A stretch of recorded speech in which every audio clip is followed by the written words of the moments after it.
بث منهما رجالا كثيرا ونساء واتقوا الله الذي تساءلون به والأرحام إن الله كان عليكم رقيبا يا أيها الذين آمنوا اتقوا الله وقولوا قولا سديدا يصلح لكم أعمالكم ويغفر لكم ذنوبكم ومن يطع الله ورسوله فقد فاز فوزا عظيما أما بعد فإن خير الحديث كتاب الله وخير الهدي هدي محمد صلى الله عليه وسلم وشر الأمور محدثاتها وكل محدثة بدعة وكل بدعة ضلالة وكل ضلالة في النار أعوذ بالله من الشيطان الرجيم لن ينال الله لحومها ولا دماؤها ولكن يناله التقوى منكم رب اشرح لي صدري ويسر لي أمري واحلل عقدة من لساني يفقهوا قولي ربي زدني علما اللهم ربي زدني علما سبحانك لا علم لنا إلا ما علمتنا إنك أنت العليم الحكيم اللہ اکبر اللہ اکبر لا الہ الا اللہ اللہ اکبر وللہ الحمد۔ ہر قسم کی حمد و ثنا، عظمت و کبریائی، بڑائی و بزرگی ذو العرش المجید والعظیم کے لیے لائق اور سزاوار ہے، جو عرش عظیم پر ہوتے ہوئے بھی نظام کائنات چلا رہا ہے۔ بعدہ لا کہاں کروڑہاں درود و سلام ہو اللہ کے تمام نبی و رسول پر، خصوصیت کے ساتھ اللہ کے آخری نبی مدنی کریم جناب محمد الرسول اللہ صلی اللہ علیہ وسلم پر۔ حضرات گرامی، آج کے اس موقع مبارکہ میں میرا موضوع سخن ہے سیدنا ابراہیم خلیل علیہ السلام کی عظیم قربانیاں۔ رب العالمین سے دعا ہے کہ پروردگارہ اس کہنے والے کو کہنے سے زیادہ اور سننے والوں کو سننے سے زیادہ عمل و اصلاح کی توفیق عنایت فرما۔ معزز سامعین، آج کا دن نہ صرف ہمارے لیے، آپ کے لیے، بلکہ پورے عالم انسانیت کے لیے خوشیوں کا دن ہے، مسرتوں اور شادمانیوں کا دن ہے۔ ایک ایسا دن جس میں رب العالمین کی رحمت اور برکت کی برخا برستی ہے، ایک ایسا دن جس سے ہماری اور آپ کی سب سے قدیم تاریخ، کائنات کی سب سے عظیم تاریخ وابستہ ہے، ایک ایسا دن جو ہمیں اور آپ کو سیدنا ابراہیم خلیل علیہ السلام کی عظیم قربانیوں کو یاد دلاتا ہے، جنہوں نے اپنی زندگی میں رب العالمین کی رضا کے خاطر 4 عظیم قربانیاں پیش کی۔ سب سے پہلی قربانی جس کا تذکرہ رب نے قرآن مجید پارہ نمبر 16 سورہ مریم کے اندر کیا، کہ جب سیدنا ابراہیم خلیل علیہ السلام سمجھ بوجھ کے مالک ہوئے، فہم و فراست کی صلاحیت آپ کے اندر پیدا ہوئی، آپ نے دعوت و تبلیغ کا کام شروع کیا، اپنے والد محترم کو توحید کی دعوت دے رہے ہیں۔ یا ابتی لم تعبد ما لا يسمع ولا يبصر ولا يغني عنك شيئا، اے میرے پیارے بابا جان، اے میرے پیارے ابو جان، آپ ایسی چیزوں کی عبادت کیوں کر رہے ہیں جو نہ سن سکتے ہیں، نہ دیکھ سکتے ہیں، نہ آپ کی کچھ مدد کر سکتے ہیں۔ اس طریقے سے حضرت ابراہیم علیہ السلام کے قول کو رب نے غالباً 4 مرتبہ نقل کیا کہ انہوں نے نہایت ہی ادب و احترام کے ساتھ اپنے والد محترم کے ادب و احترام کے تقاضوں کو پوری طرح ملحوظ خاطر رکھتے ہوئے نہایت نرم لہجے میں، نہایت پیار بھرے انداز میں توحید کا درس، توحید کی دعوت دے رہے ہیں۔ لیکن یاد رکھنا، توحید کا یہ درس، توحید کی یہ سبق کتنوں شیریں، کتنوں نرم لہجے میں، کتنوں پیار بھرے انداز میں کیوں نہ ہو، لیکن ایک مشرک کے لیے درس توحید ناقابل برداشت ہوتا، برداشت ہی نہیں کر سکتے۔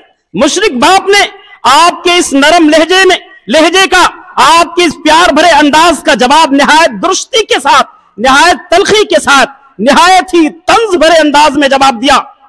کیا کہا؟ کہنے لگا، ابراہیم تو میرے معبودوں کی ہی جو بیان کرتا ہے۔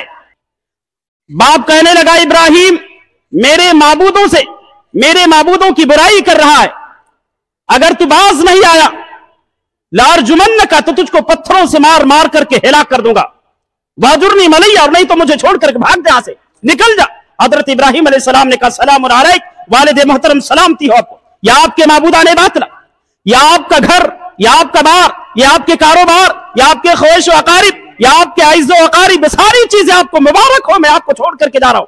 سب سے پہلی قربانی جو ابراہیم علیہ السلام نے دی، اپنے باپ کو چھوڑا، گھر بار کو چھوڑا، عزیز و اقارب کو چھوڑا، کاروبار کو چھوڑا، ان تمام چیزوں کی قربانیاں دے دی۔ قوم کے پاس گئے، کہنے لگے ما هذه التماثيل التي انتم لها عاكفون، میرے قوم کے لوگوں یہ بت کیا ہیں، یہ بت کیا ہیں، یہ مجسمے کیا ہیں جن کے تم مجاور بنے بیٹھے ہو، جن کے پوجا اور پاٹ میں تم منہمک ہو، جن کی عبادت میں تم مستغرق ہو، یہ معبودان باطلہ کیا ہیں؟ قوم نے جواب دیا ابراہیم یہ موروثی ہے، یہ باپ داداؤں سے وراثت میں ملی ہوئی چیز ہے، اس کو چھوڑا نہیں جا سکتا۔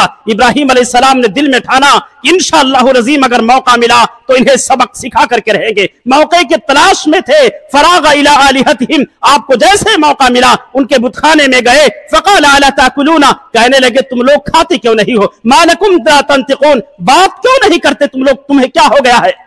ایک ایک بت کو مخاطب کر رہے ہیں، ضرب لگاتے جا رہے ہیں، یہاں تک کہ سارے بتوں کو توڑ ڈالا، صرف اور صرف بڑے بت کو چھوڑ ڈالا۔ قوم جب بت خانے میں آئی، عبادت کے لیے آئی، پوجا کرنے کے لیے آئی، اپنے بتوں کی جب یہ درگت دیکھی، یہ حالت دیکھی، کہنے لگی من فعل هذا بآلهتنا، ہمارے معبودوں کے ساتھ یہ گستاخی کرنے کی جرات کس نے کی ہے؟ جملہ بھی کتنا عجیب ہے، ارے عقل کے اندھو، اگر وہ معبودان حقیقی ہیں، اگر وہ معبود حقیقی ہیں تو ٹوٹ نہیں سکتے، اور اگر ٹوٹ گئے تو معبود نہیں ہو سکتے۔ یہ ہے توحید، وہ ٹوٹ گئے تو معبود نہیں ہو سکتے۔ فوراً قوم کے دل اور دماغ میں خیال آیا کوئی ابراہیم نامی بچہ ہی ہے جو ہمارے معبودوں کی برائی کرتا تھا، اسی کا یہ سب کارنامہ ہے، اسی کا کیا دھرا ہے۔ ابراہیم علیہ السلام کو نمرودی دربار میں بلایا گیا، سوال ہو رہے ہیں انت فعلت هذا بآلهتنا یا ابراہیم، ابراہیم ہمارے معبودوں کی درگت تم نے کی ہے؟ ابراہیم علیہ السلام نے کہا بل فعلہ کبیرہم هذا فاسألوہم، یہ کارنامہ اگر کسی نے انجام دیا تو ان معبودوں کے بڑے معبود نے انجام دیا ہے، اس بڑے سے پوچھ لو۔ یہ جواب سن کر کے قوم سکتے میں پڑ گئی، ششدر رہ گئی، کہنے لگی لقد علمت ما هؤلاء ينطقون، ابراہیم تمہیں معلوم ہے یہ پتھر کی بنی ہوئی مورتیاں ہیں، یہ پتھر کے معبودان ہیں، یہ بول نہیں سکتے۔ ابراہیم نے کہا اف لکم ولم تعبدون من دون اللہ فلا تعقلون، افسوس ہے تم پر، اف ہے تم پر کہ اللہ کو چھوڑ کر ایسوں کی عبادت کیوں کرتے ہیں، ایسوں کی پرستش کیوں کرتے جو تمہیں جواب بھی نہیں دے سکتے، تمہاری مدد بھی نہیں کر سکتے۔ کیا تمہارے پاس عقل نہیں ہے، عقل مند نہیں ہو، کیا تم پاگل ہو؟ نمرود کہنے لگا ابراہیم اللہ کون ہے، رب کون ہے؟ قال ابراہیم علیہ السلام نے کہا ربی الذی یحیی و یمیت، میرا رب وہ ہے جو زندگی اور موت دیتا ہے۔ نمرود نے کہا انا احیی و امیت، میں بھی موت اور زندگی دینے پر مختار ہوں۔ سزائے موت کے قیدی کو بلایا، مار ڈالا، راستہ چلتے مسافر کو بلایا، چھوڑ دیا، کہا دیکھو میں بھی زندگی اور موت دیتا ہوں۔ ابراہیم علیہ السلام نے کہا فإن اللہ یأتی بالشمس من المشرق فاتی بها من المغرب فبہت الذی کفر، کہنے لگے نمرود میرا رب وہ ہے، دلیل کا جواب دلیل سے، جھگڑے سے نہیں، اختلاف سے نہیں، مارا کوٹی سے نہیں، کہا میرا رب وہ ہے جو سورج کو مشرق سے نکالتا اور مغرب میں ڈبوتا ہے۔ نمرود تم مغرب سے نکال کر کے مشرق میں ڈبو دے، فبہت الذی کفر، وہ کافر بادشاہ حق کا بکا رہے گا، اس کے پاس جواب نہ رہا۔ قالوا حرقوه وانصروا آلهتكم، اب پلان کرنے لگے ابراہیم کو جلا ڈالو۔ آگ تیار کیا گیا، آگ کا انبار ہے، اتنا خطرناک اور بھیانک آگ جلایا گیا، آگ کے قریب جانے کی جرات کسی کے اندر نہیں ہے۔ منجنیق تیار کیا گیا، مشین کے ذریعے سے ابراہیم کو آگ میں ڈالا جانے والا ہے۔ ابراہیم کو اپنی موت اپنے نظروں کے سامنے نظر آ رہی ہے۔ حضرت جبریل علیہ السلام مدد کے لیے پہنچے، ابراہیم تمہیں مدد کی ضرورت ہے، تو اگر آپ اجازت دیں تو آپ کی مدد کی جائے۔ ابراہیم علیہ السلام نے وہاں بھی توحید کو نہیں چھوڑا، توحید پر ثابت قدم رہے۔ حسبی اللہ و نعم الوکیل، میرا رب میری مدد کے لیے کافی ہے اور بہترین مددگار ہے، وہ بہترین کارساز ہے، کسی کی مدد کی ضرورت نہیں ہے۔ آسمان سے ندا آئی، عرش والے نے پکار دیا، وہ عرش والے نے آگ کو حکم دیا یا نار کونی بردا وسلاما علی ابراہیم، اے آگ میرے خلیل پر سلامتی والی بن جا۔ اللہ عز و جل نے اپنے خلیل سیدنا ابراہیم علیہ السلام کو بڑے ہی حفاظت کے ساتھ آگ سے نکالا، صحیح سالم آپ آگ سے محفوظ ہو کر کے باہر نکلے۔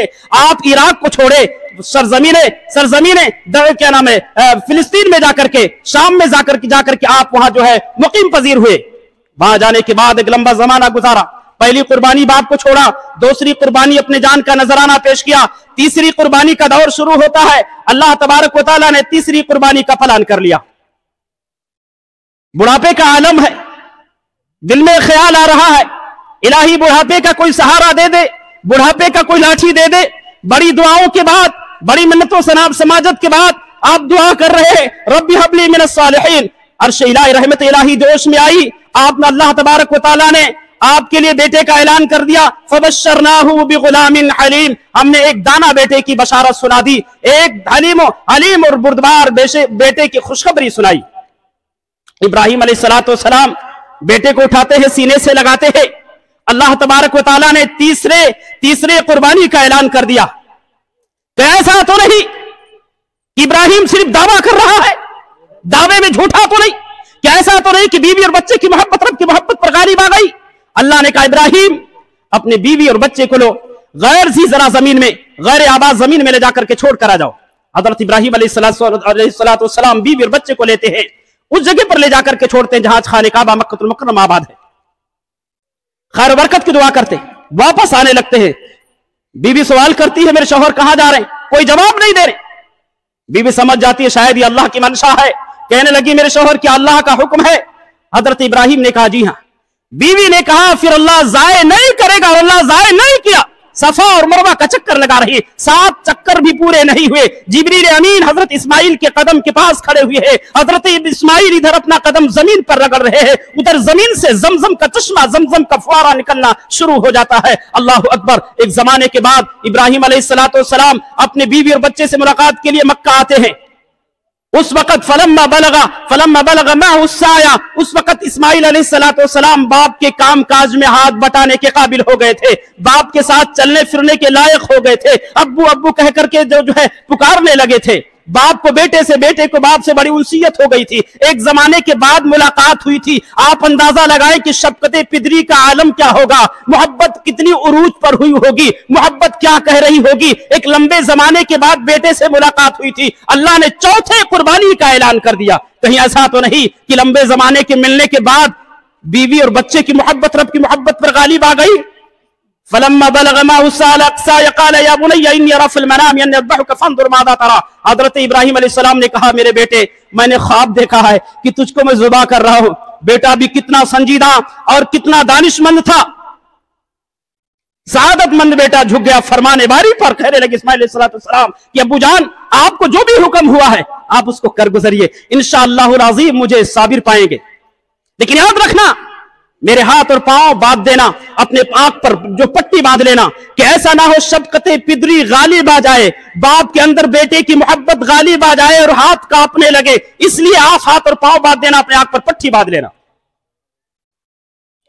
فلما اسلم وتلہ للجبین، حضرت ابراہیم علیہ السلام نے ایسا ہی کیا، اپنے بیٹے اسماعیل کو زمین پر پیشانی کے بل لٹا دیا، منہ کے بل لٹایا، گردن پر چھری چلا دی۔ اللہ اکبر۔ آسمان سے ندائی منادیناہ یا ابراہیم قد صدقت الرؤیا انا کذالک نجزی المحسنین، اے ابراہیم تم نے اپنا خواب من وعن پورا کر کے دکھایا، نہ تیرے ہاتھ کانپے، نہ تو کانپا، نہ تیرا بیٹا کانپا۔ اللہ اکبر۔ زمین سہمی پڑی تھی، آسمان ساکن تھا بیچارہ، زمین سہمی پڑی تھی، آسمان ساکن تھا بیچارہ۔ آج تک یہ منظر اس چشمے فلک نے، کائنات ارض و سما نے اتنا بھیانک منظر، اتنا دردناک منظر نہ دیکھا، اور قیامت کے صبح تک ایسا منظر دیکھے گا بھی نہیں۔ باپ چھری چلا کر کے مسلمان ہو رہا ہے اور بیٹا گردن کٹوا کر کے مسلمان ہو رہا ہے۔ ہم صرف عیدین میں شرکت کر کے، رمضان میں روزہ رکھ کر کے مسلمان بن رہے ہیں۔ یقیناً اگر سنت ابراہیمی کو زندہ کرنا ہے، حضرت ابراہیم علیہ السلام کی زندگی کو پڑھیے، حضرت ابراہیم کی زندگی کو اپنے زندگی میں نافذ کرنے کی کوشش کیجیے۔ چوتھی قربانی اللہ تبارک و تعالیٰ نے آپ سے مانگا کہ بیٹے کو قربان کر دو، آپ نے بیٹے کو بھی قربان کر دیا۔ اللہ اکبر۔ ان ھذا لہو البلاء المبین، اللہ نے اعلان کر دیا ابراہیم یہ بہت بڑی آزمائش تھی، جن تمام آزمائشوں میں تم کھرا اترے۔ وفدیناہ بذبح عظیم وترکنا علیہ فی الآخرین، اور اے ابراہیم تیرے اس جذبے کو، تیرے سنت اور قربانی کو میں باقی رکھوں گا۔ کب تک؟ قیامت کے صبح تک باقی رکھوں گا، جب تک اس دھرتی پر، جب تک اس برہمان کے اندر، اس کائنات کے اندر ایک بھی بندہ اس سنت ابراہیم کو زندہ کرنے والا باقی رہے گا۔ اللہ کی قسم قیامت نہیں آ سکتی۔ ایک بھی بندہ سنت ابراہیمی کے حوالے سے